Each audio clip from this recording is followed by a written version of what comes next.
بسم الله الرحمن الرحيم الحمد لله الذي أنزل على عبده الكتاب ولم يجعل له عوجا قيما لينذر بأسا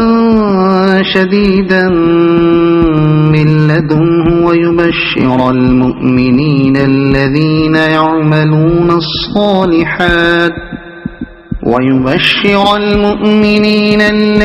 يعملون الصالحات أن لهم أجرا حسنا ماكثين فيه أبدا وينذر الذين قالوا اتخذ الله ولدا ما لهم به من علم ولا لآبائهم كبرت كلمة تخرج من أفواههم إن يقولون إلا كذبا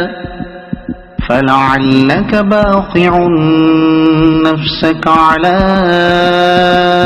آثارهم إن لم يؤمنوا بهذا الحديث أسفا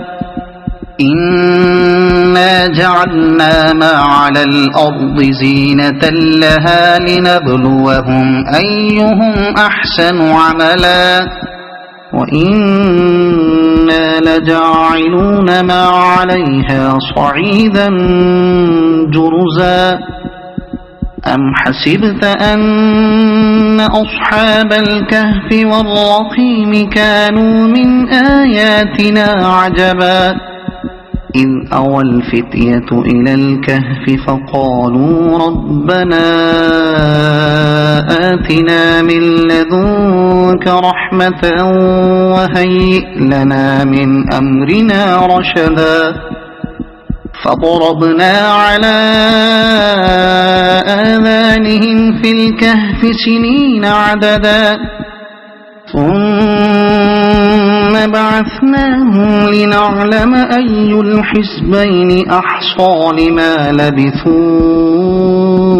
أمدا نحن نقص عليك نبأهم بالحق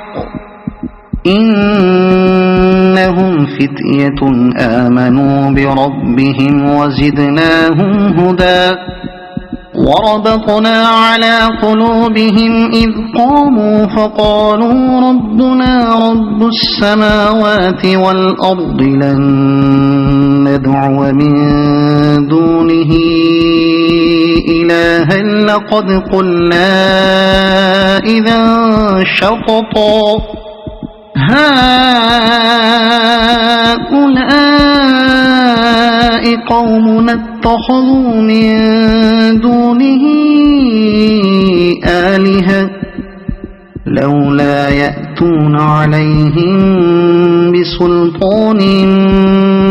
بين فمن أظلم ممن افترى على الله كذبا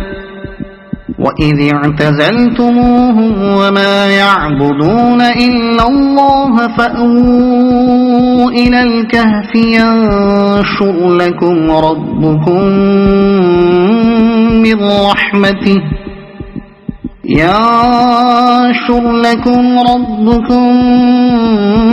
من رحمته ويهيئ لكم